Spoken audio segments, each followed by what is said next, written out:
Alright, now the story of Shadows of the Damned is very simple. You follow a demon hunter named Garcia Hotspur, who is fresh off his new demon hunting kill. Right in the beginning, he's pointing a gun at a demon's head, and 5 seconds later, blowing its head off. But before that demon dies, he actually makes a threat to Garcia, saying that you've killed so many of us demons. Guess what? We're coming after your girlfriend, Paula, and we're going to take her to hell, and we're going to repeatedly kill her over and over again. How do you like that, huh? And then, of course, he goes back to his apartment, and that's exactly what happens. The Lord of Darkness himself is taking Paula to hell, and there's nothing Garcia could do about it.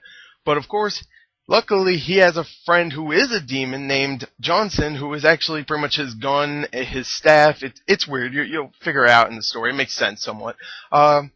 Luckily, he has a demon, and he knows how to get to hell. So, of course, him and his friend Johnson go to hell, pretty much, to save Paula and kill a whole bunch of demons and a whole bunch of boss battles. And that's really the story. I'm going to say right here, the story itself isn't very impressive at all, but I'm going to say right here, because this is very comedic.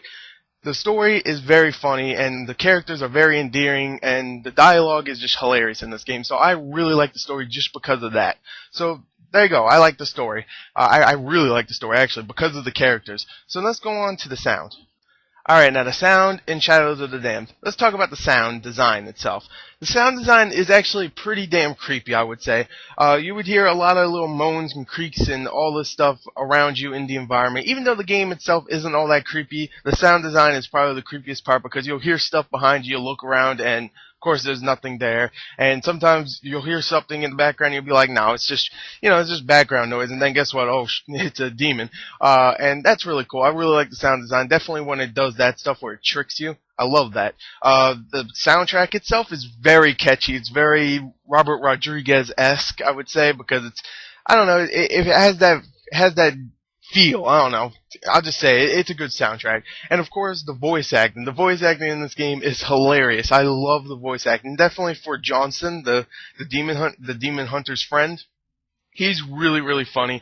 I really like Garcia Hotspur, and everybody else that voices each character is good too. But those two together are amazing. I love that. So overall, the sound is actually great. I love the sound in this game. So let's go on to the graphics. Alright, now the graphics for Shadows of the Damned. I'm going to do it a little differently. I'm actually going to break it up into 3 categories: environments, character models, and effects. Let's talk about the environments first. The environments themselves look really nice. There is a few hiccups here and there though, because you have some jagged edges, some muddy textures, some textures that don't pop in. But besides that, they actually look really nice, very weird looking, because of course this is the makers of No More Heroes and Killer 7, 2 very weird games, and of course Resident Evil, pretty weird series in my opinion. But the environments do look really nice besides the few hiccups here and there. The character models also look really good in game, but for some reason they don't look all that great in cutscenes. Like the faces get a little weird looking, unproportional and stuff. It just doesn't look right.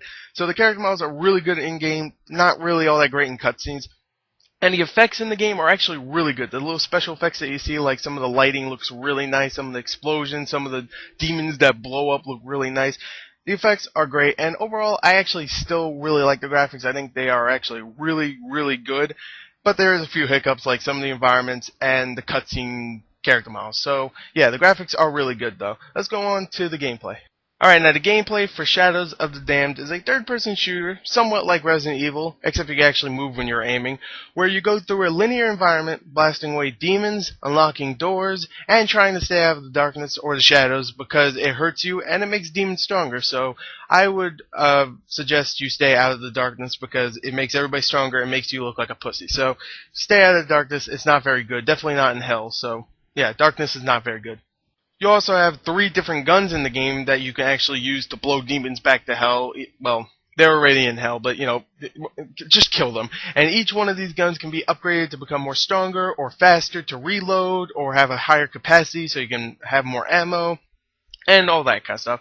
You can also collect blue gems in the game from bosses that you fight, which give your guns an extra ability like lock on, so you can lock on to enemies, fire, and they just automatically go to your enemy, or the ability to shoot 4 bullets at once, which is really cool.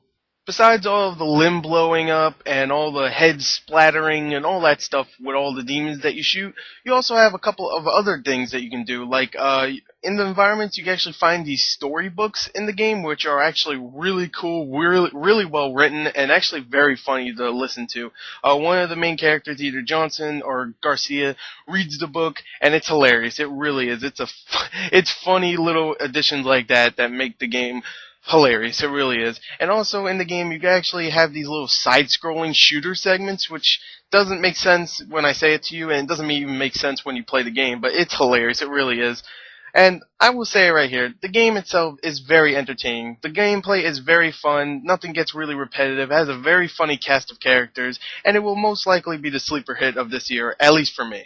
The game is worth a buy, but you might want to wait until it gets a little cheaper because it's the average length of a video game, probably like 8 to 9 hours, with no multiplayer, and not even a new game plus mode, so you can't start the game over with all your upgrades, which is kind of disappointing. But besides that, the game is very fun, very funny, and very entertaining to play.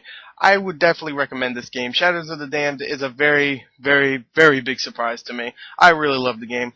There you go, there's my review. Thank you and goodbye.